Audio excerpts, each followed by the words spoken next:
Okay. There we go. As usual, still getting used to the system. I should probably tilt my computer a little bit more this way, although I will report that the plant behind me has been stripped of its dead leaves and has been watered nicely and is rebounding quite well. For those of you in the early weeks who were concerned about the plant's health, it is doing all right these days. So yeah, hi everyone. Welcome to another Monday of crafting program singular. This week we're going back to no particular theme because it is no longer May the 4th. But I did want to show you guys, I talked about at the end of my last one about painting. I was either, here's my X-Wing, either painting the end or putting a top spot on it. I ended up painting the inside, and I think I prefer that. You'll also notice the black in there. I painted half a cork black as a little kind of cockpit seat because I made a little Star Wars pilot. This is my little Poe Dameron. He's got his little helmet and all his little life support gear, so he can sit on top of his little seat and fly the plane and actually be able to fly the X-Wing and actually be able to see out of it. So that's how we finished up that. I like the red. I figure this is basically it's a classic X-Wing and a new pilot, but you know, he would probably love to take one of the classic X-Wings out for a flight, so we just assume he found one and is flying it. So yeah, so that's my last week. What I did and finished. His head's a little flat, obviously because cork, but I didn't feel like trying to carve the cork into making it more less that way. So there we go. So that's the recap of last week's. And then this week we are going to make paper plate dinos. So here's my little sample one I made quite a long time ago. I actually used this in a program at the library ages ago, a dinosaur themed program. So we're going to make one of these little guys, one of these little stegosauruses. Obviously these kind of plates work the best because they're the floppiest. They're the easiest to cut. I don't happen to have any of those. So I am using this paper here. I am using a lovely Dixie plate. So my dinosaur is going to have some decoration to begin with.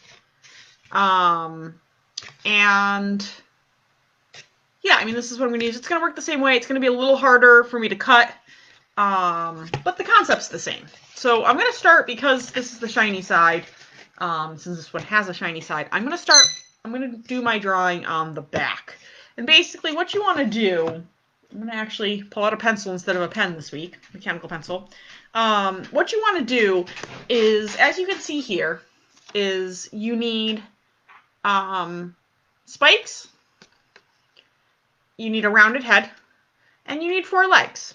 So I'm going to start by just outlining, and you can kind of see on some of these probably where there's still the pencil marks from where I did them originally. So I'm going to do the same thing, but on the back of this one. And then we'll cut it out. You can give them a little face. Mine just very simply smiley face. And then we'll talk about how to do the tail. And basically, yeah, all you need is a plate. Yes, Afra. A plate, a pencil, or pen, scissors, and then some sort of glue or tape, or even like a stapler would work fine for this. I'm going to use a glue stick because I happen to have one sitting right here. And then if you want something to color it at the end, you absolutely can color it. I'm not going to paint for once. Look at me, not using paint. Because again, the shiny side is going to not work real well with that, and that's going to be my side that ends up. So what I'm going to do is I am going to probably do a little bit of Sharpieing, whether on screen or off screen. Yes, herbivore dino. Yes, my commenters. It's a herbivore dino, and yeah, Afra got very excited when I mentioned that we were doing a dinosaur. So probably not one of her direct relatives because she likes to attempt to murder things, and the Stegosaurus didn't as much, I guess. I mean, it was an herbivore. So All right, so let me start. I'm going to start with the legs. What you want to do, too, is you can discard most of your parts you cut out, but you want to save for the tail at least 2 of these, the parts between the spiky bits, because those are going to make your spiky bits on your tail. So let me, I'm going to draw my face. Yeah, this isn't the best plate for this, as I said, but we're going to make it work. Because, you know, that's what this is all about, is what you happen to have in your house right now to be able to make. You can draw off the lines and like trim them off, or you can go all the way to the edge of the plate. I'm going to go all the way to the edge of the plate, except for in the face, because it's easier to cut out. That's just easier to cut out. But it's a personal preference thing. And I will show you once I've drawn all my lines what my lines look like. And again, as I said, I haven't done it on I overdrew my line a little bit here. I haven't done it on one of these plates that are real deep, but it'll work. It'll work just fine. My favorite dino, I got the question of what's your favorite dino. My favorite dino is honestly probably still just the basic, same one that I've had for like my entire life, which is your Brontosaurus, Brachiosaurus, Apatosaurus type, the really long necks, really long tails, big, giant mundo dinosaurs. I remember them being the very first ones that I learned, you know, how to spell and say, and they are still my favorites today. They're like mind-bogglingly huge. They're so mind-bogglingly huge that I just can't even like fully comprehend just how mega huge they were, and that's pretty cool, in my opinion. I'll say I think this guy's gonna have more spikes than my sample one because of how diameters work. Because this plate is a bigger plate than the plate I started with. And so therefore, I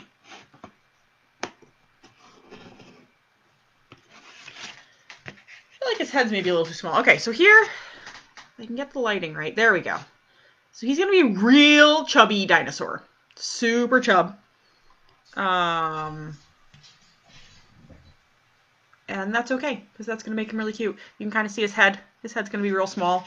But that's also not entirely inaccurate. Their heads, Stegosaurus heads were itty bitty bitty, considering how very large they were. Yes, like Maximo. If you've ever heard of Maximo or been to the Field Museum in Chicago, I know the Field Museum is more famous for Sue the T-Rex, but Maximo is their big giant. I think he's a Brachiosaurus, I think. I could be wrong on that one. But yeah, there's a picture. My Facebook picture, profile picture, actually, is me patting Maximo on the head. I just also want to note is that you want to leave a space between the last leg and the first spike, a fairly big space, because that's where your tail's going to go. So you want to make sure...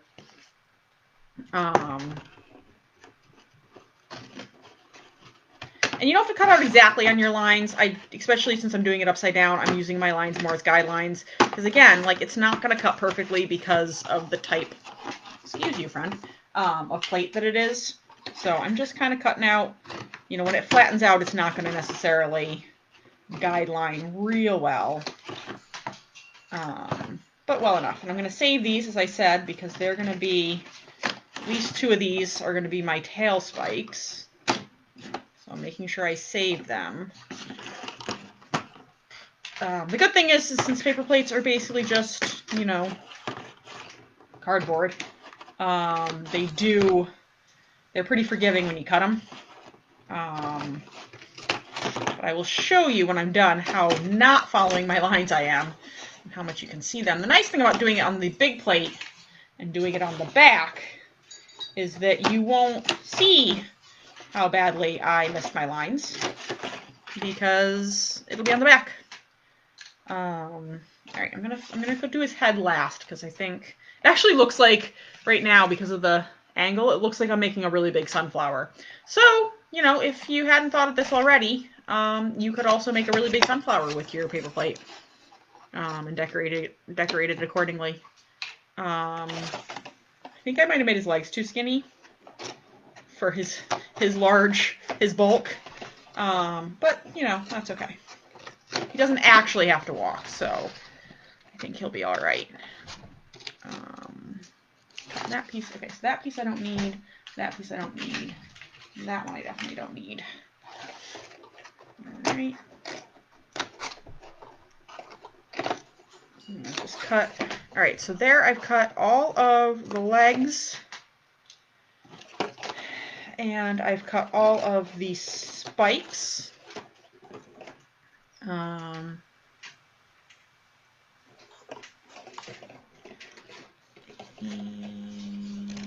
kind of round him off here.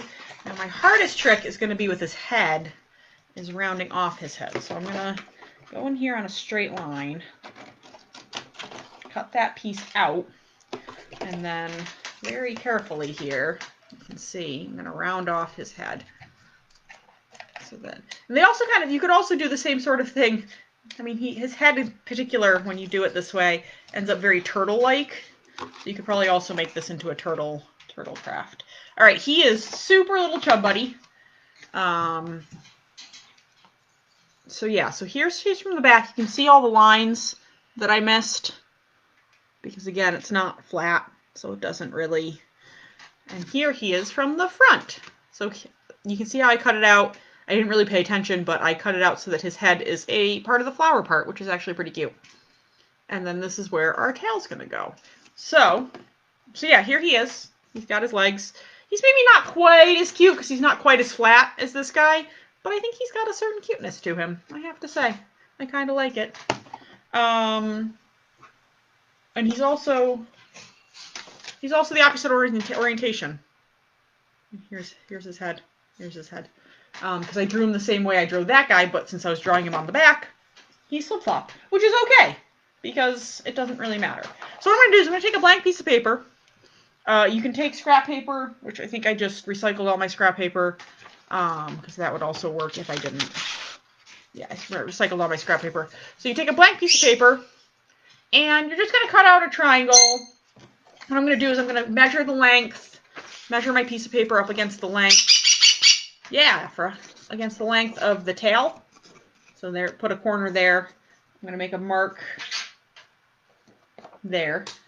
I made a mark.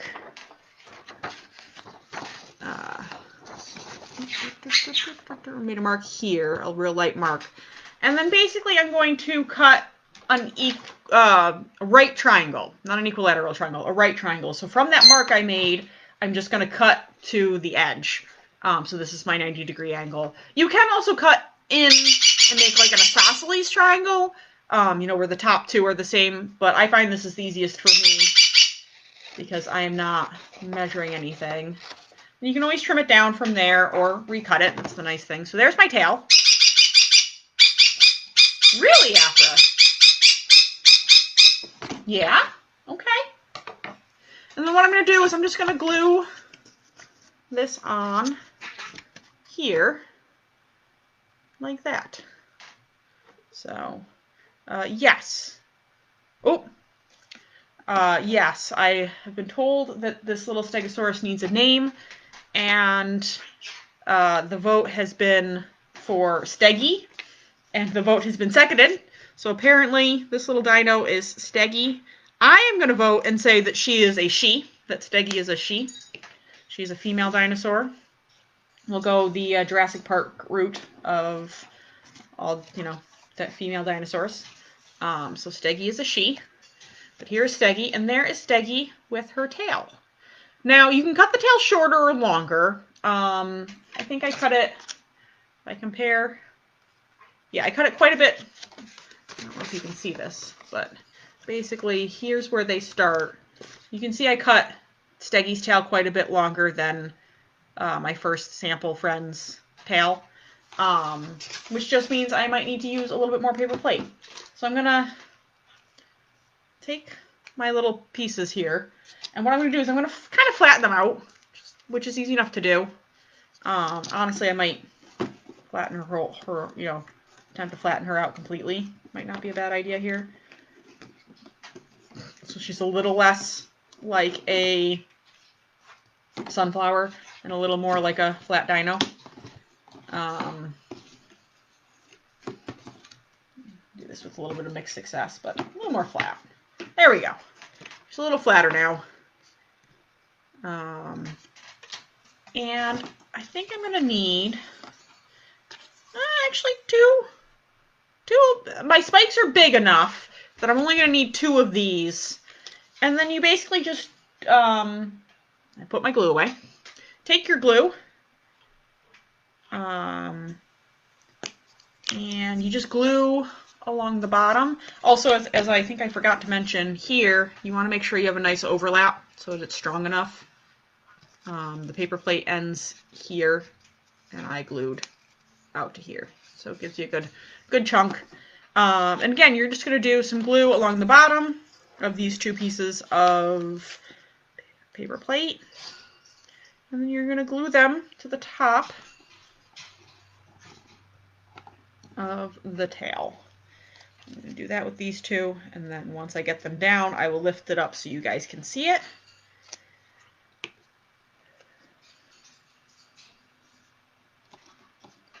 It's okay if you kind of over glue, it's just going to get your fingers a little bit, but if you're, no matter what you're using, it should be okay.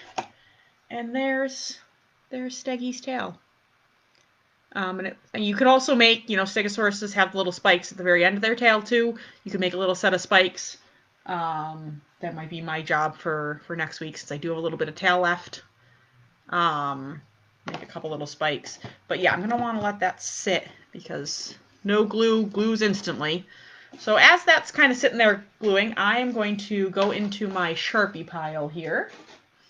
Open my container of Sharpies. And I think Steggy's going to get a similar face to my last face. The last one's face, where it's just going to be, gotta be careful here. A big old eye.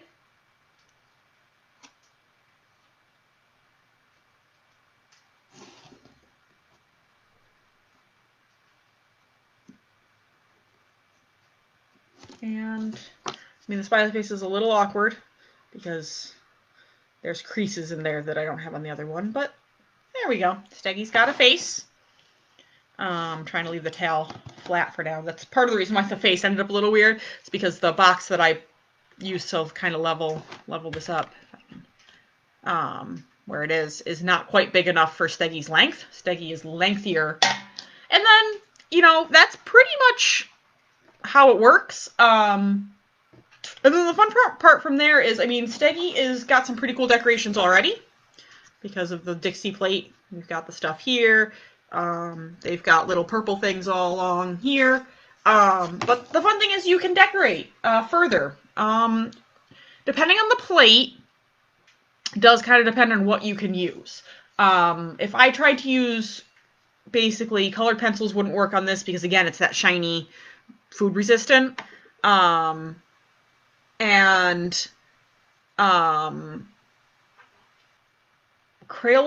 markers, washable markers, if you do it very carefully and don't smudge it, they will work and let it, you know, really dry.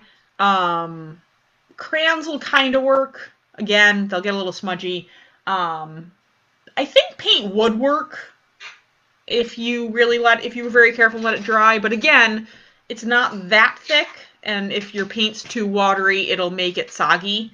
So my choice for, at least for Steggy, would be definitely Sharpies, which is what I have. And I might add some embellishments, or even, like, I'm tempted to, and I won't do it now, but I'll do it for next week, is continue this kind of pattern out on Steggy with the purples and the blues, with what we have for Sharpies.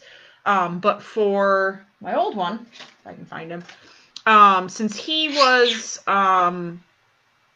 you know, he's that paper plate that's just basically thick paper. Yeah, exactly, Afra. Thick paper. Because of that, you could draw on this guy with anything. Crayons will work. Colored pencils will work. Again, paints. Be careful. He could get soggy. Sharpies, crayon. I already said markers. Color pencils, crayons. Any of those things will work on him. So if you have one of these, yeah, Afra, it gives you a little bit more to work with as far as what you can draw on them with. But as I said, you know, things will work for this, and I will continue I will do some sort of drawing. You can also use, honestly, I probably could have used for the tail. I have like this fairly large piece. I probably could have cut that down, maybe for a tail, if you want something a little more solid, because the paper's a little wrinkly. But you know, anything of those will work. So yeah, so that's our paper plate. There's our paper plate Stegosaurus. There's Steggy. And as I said, yes, Afra. As usual, I will show you the finished product, completely finished product, next week. So next week, our craft is, if you are wanting to gather materials ahead of time, we're going to make, it's a little out of season, because I know a lot of people don't feed their birds except in winter, but I found a really cool kind of recipe for making, well, one of my coworkers actually suggested it to me, Bridget, for making, I happen to have a Coke bottle here, making bird feeders out of soda bottles. So any soda bottle that you have, you're going to need at least one. The 16.9 works, 20 ounce works, 12 ounce works.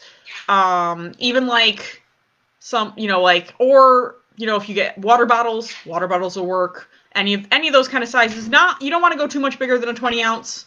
But any sort of bottle that's got a pretty good solid frame. You're going to need that. You're going to need something sharp.